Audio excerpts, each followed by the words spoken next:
추석이 다가오면서 정희 씨의 마음속에는 다시 한번 깊은 외로움이 밀려왔습니다. 추석은 한때 가족들이 함께 모여 웃고 떠들며 맛있는 음식을 나누던 따뜻한 날이었는데 점점 그 의미가 퇴색해가는 듯했습니다. 첫째 아들인 승우와 둘째 아들 민재는 각자의 가정과 일에 바빠 명절에도 집을 찾지 않는 경우가 잦았습니다. 막내딸 혜진은 몸이 불편해 멀리 오는 일이 쉽지 않았습니다. 며칠 전부터 정희 씨는 작은 기대감을 품고서 음식을 준비했습니다. 자식들이 올지는 알 수 없어도 혹시라도 찾아올까 싶어 떡을 만들고 전을 부치며 바쁘게 움직였습니다. 그러나 승우는 이번에도 바쁘다며 연락조차 없었습니다. 둘째 민재는 명절 전날 그는 형식적인 전화 한 통을 걸어왔습니다. 엄마, 이번에도 못 갈 것 같아요. 회사 일도 있고 아이들도 바빠서 내년에 꼭 봬요. 정희 씨는 애써 담담하게 대답했습니다. 그래, 알았다. 너희도 고생 많다.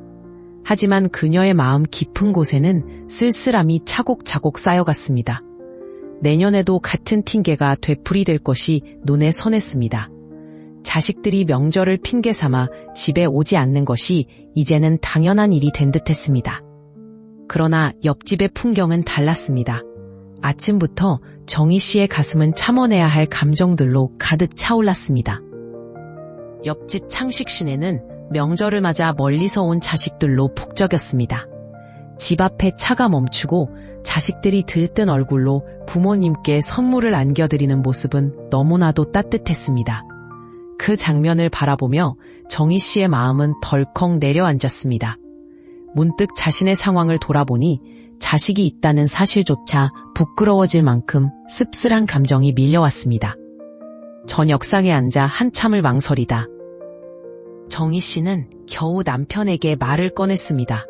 그래, 낮에 어디 다녀오셨어요? 남편은 건조하게 대답했습니다. 어디긴, 그냥 바람 좀 쐬고 왔지. 왜, 뭔가 할 얘기라도 있어? 정희 씨는 가슴 깊숙이 한숨을 내쉬며 다시 물었습니다. 내일이 무슨 날인지 아세요? 남편은 어이없다는 듯 담배를 꺼내들며 대꾸했습니다. 무슨 날이긴, 그날이 그날이지 뭐. 정희 씨는 답답한 마음에 한숨을 내쉬었습니다. 눈앞에 다가온 추석이지만 마음은 무거웠습니다.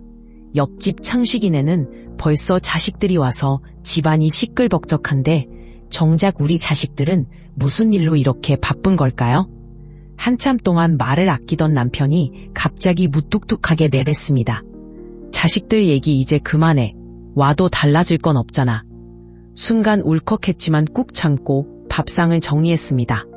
다른 집 아이들은 부모님을 우선으로 챙기는데 우리 애들은 도대체 왜 명절에도 얼굴 한번 보여주는 게 힘든지 모르겠습니다. 아이들을 잘못 키운 내 책임인가 싶어 마음이 아팠습니다. 남편은 이런 얘기를 듣기 싫었는지 깊게 담배를 피우고는 밖으로 나가버렸습니다. 정희 씨는 홀로 식탁을 치우며 눈물을 훔쳤습니다. 매번 자식들을 기다리며 애쓰지만 그들은 돌아오지 않았습니다. 남편도 강한 척하지만 그의 마음 한구석에는 자식들에 대한 그리움과 서운함이 밀려듭니다. 그리고 다음 날 추석 아침이 밝아옵니다. 마을의 꽃밭이 한껏 물들었을 때 자식들이 부모님을 찾아와 함께 추석을 보내는 모습이 참 정겹습니다. 여기저기 집 앞에는 차들이 오가고 집 안에서는 웃음소리가 끊이질 않습니다. 아침부터 시끌벅적한 소리에 정희 씨는 마음 한켠이 무거워졌고 남편을 찾아 나섰습니다.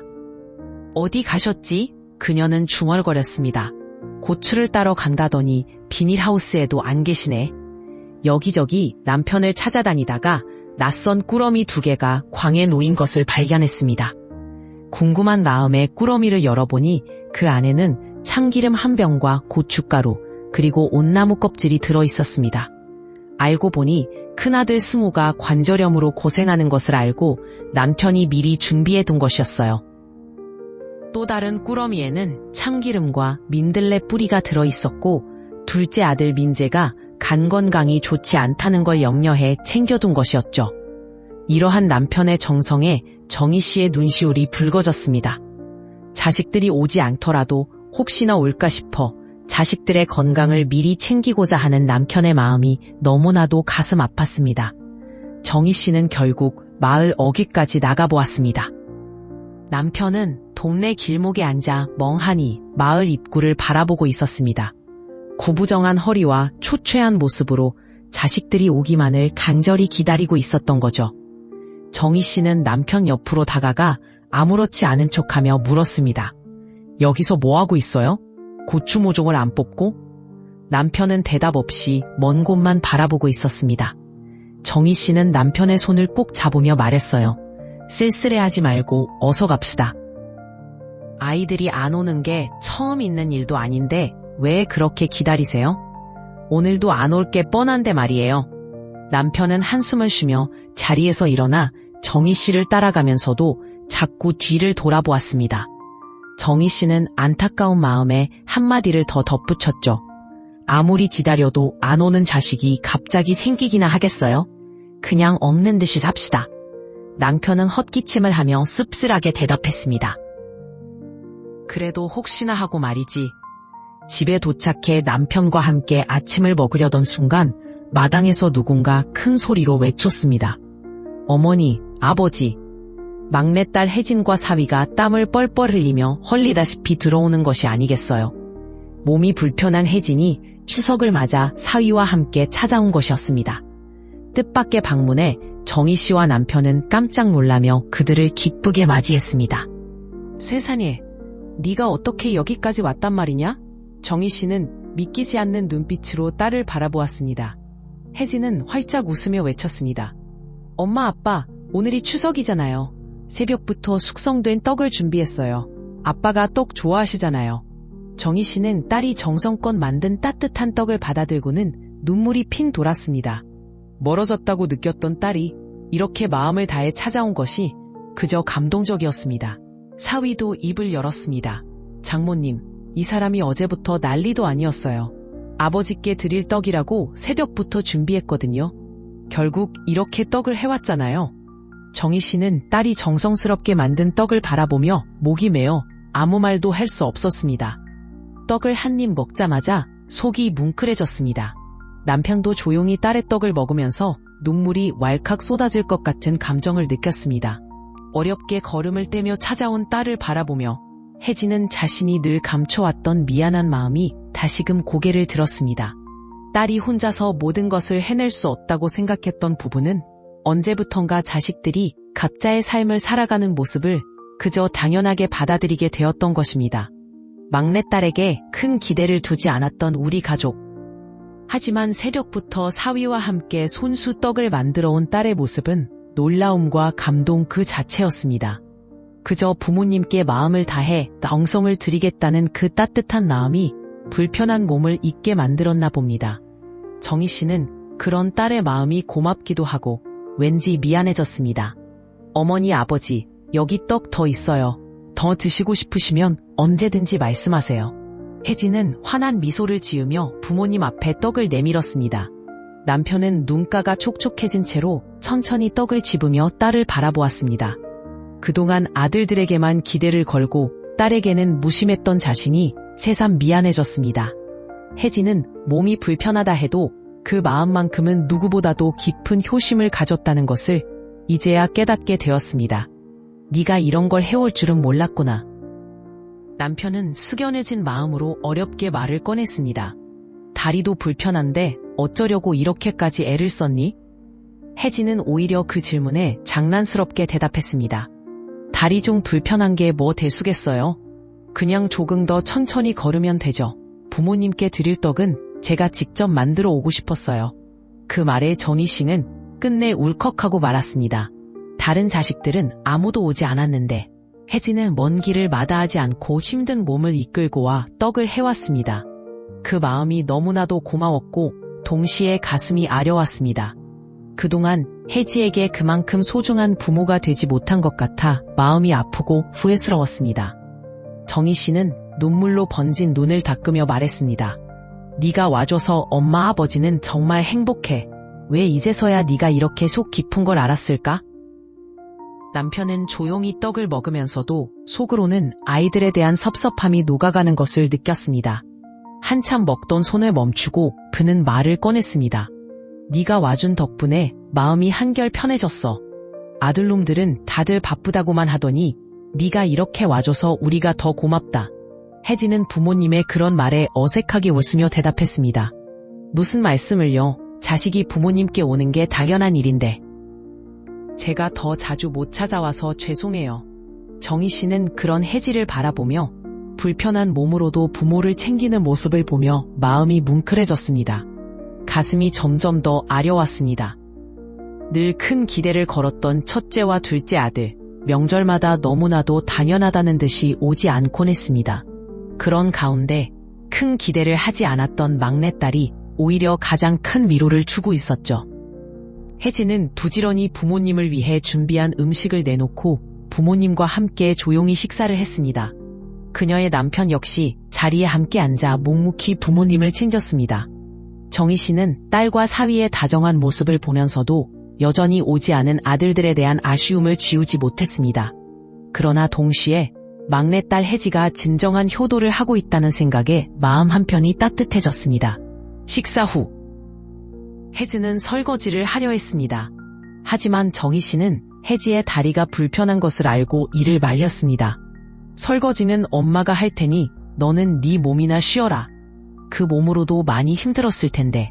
이 순간에 대한 고마움과 사랑이 그들의 사이를 더욱 돈독하게 만들었습니다.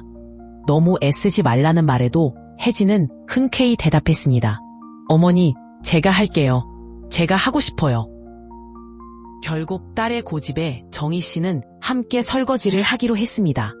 두 모녀는 설거지를 하며 조용히 대화를 나눴고 그동안 마음속에 쌓였던 이야기들은 조금씩 허물어져 갔습니다.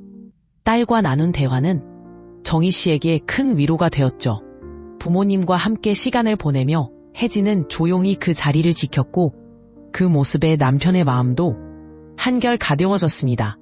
다른 자식들이 오지 않았지만 하나뿐인 딸이 부모님의 마음을 채웠습니다.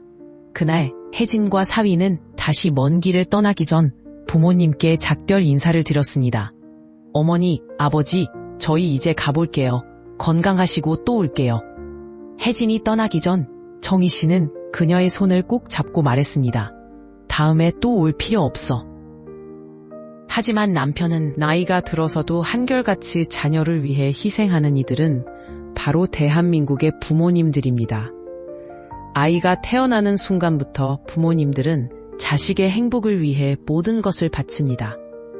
다른 나라에서는 성인이 되면 독립하여 자기만의 삶을 꾸려나가는 것이 일반적이지만 우리나라 부모님들은 자녀가 결혼할 때까지 책임을 다하려 하십니다. 이러한 헌신 속에 부모님들은 종종 자기 자신을 위한 미래를 준비할 여유조차 없죠.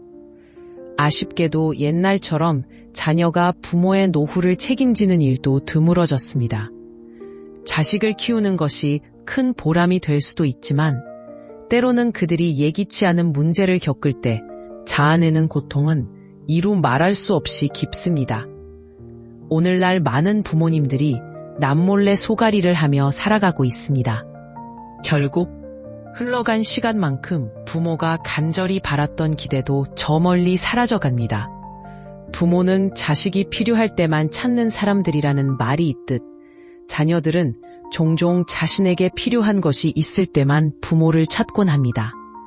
모든 것을 자식에게 내어주는 부모가 되어서는 안 된다는 것을 알면서도 자식이 사업을 시작한다거나 다른 이유로 돈이 필요하다며 부탁하면 외면할 수 있는 부모가 얼마나 될까요? 경제력이 있는 부모라면 그나마 다행이지만 일할 수 없는 부모들은 그저 막막하기만 합니다. 많은 부모들은 자신이 여유가 넘쳐서가 아니라 대출을 받아가며 자식에게 돈을 주곤 하죠. 사실 부모는 모든 걸 다 주었지만 돌아오는 건 허무함일 때가 많습니다. 그렇지만 한국의 부모는 자식에 대한 사랑이 남다릅니다. 자식이 얽힌 일이라면 상대가 누구든 기꺼이 맞서고 비록 자신은 부족한 삶을 살더라도 자식만큼은 더 나은 길을 걷기를 바랍니다. 그러한 마음이야말로 부모의 사랑이 아닐까요? 때로는 자녀를 위해 나 자신을 잃고 온전히 그들만을 위한 삶을 살게 되는 순간이 있습니다. 부모의 사랑과 배려 아래, 그리고 조건 없는 물질적 지원에 길들여진 자녀는 부모를 존중하는 법을 배우지 못하는 경우가 많습니다. 그들은 본능적으로 자신이 무엇을 하든 부모의 태도는 크게 변하지 않는다는 것을 느끼기 때문입니다. 그래서 자녀가 성인이 되어 독립할 수 있는 시점부터는 부모와 자녀 관계를 어느 정도 거리감을 두고 독립적으로 대하는 것이 필요합니다. 우리는 부모와 자식 간의 특별한 유대에 대한 환상을 가지고 있습니다. 마치 태어날 때부터 정해진 운명적인 관계처럼 말이죠. 그러나 부모와 자식 간에도 하지 말아야 할 말과 행동이 있는 것처럼 보이지만 사실 이 관계도 단순히 수많은 인간관계 중 하나일 뿐입니다. 따라서 부모와 자식 간의 관계에서도 일반적인 인간관계에서의 판단과 결정을 적용하는 것이 중요합니다. 그렇지 않으면 부모는 스스로의 정체성을 잃어버릴 수 있습니다. 제 삶의 소중한 시간과 에너지를 제 행복과 취향을 위해 써도 모자랄 판에 자녀의 인생에 대해 걱정하며 해결책을 찾는 데 소비하는 것은 큰 낭비입니다. 만약 그 시간과 에너지를 저 자신에게 쏟았다면 지금보다 훨씬 더 풍요로운 삶을 살았을 겁니다. 자녀는 부모의 성적표도 아니고 노후에 받을 보상도 아닙니다. 돌이켜보면 자녀는 어릴 때 부모를 미소 짓게 해준 것만으로도 이미 그 역할을 다 했다고 생각합니다. 때론 즐겁고 힘들더라도 결국은 우리의 인생을 풍요롭게 만들어주는 고마운 존재입니다. 자녀를 독립적인 한 사람으로 보며 그런 시각에서 어떻게 말하고 행동할지를 고민하고 실천하면 문제는 쉽게 풀릴 것입니다. 이러한 노력 자체가 오히려 자녀에게 더 건강한 삶을 선사할 것입니다. 가족을 위해 나를 포기하거나 희생하는 것이 미덕인 양 포장되는 것은 잘못된 것입니다. 우리 어머니 세대까지는 충분하죠. 이제는 자식이나 남편보다 내가 먼저라고 생각해야 해요. 양보나 희생은 내가 여유롭고 마음이 편안할 때 하는 게 맞아요. 세상에서 가장 소중한 존재는 나 자신입니다. 지금 이 순간 가장 신경 써야 할 사람도 바로 나예요. 내가 나를 아끼고 보살펴야 할 대상이죠.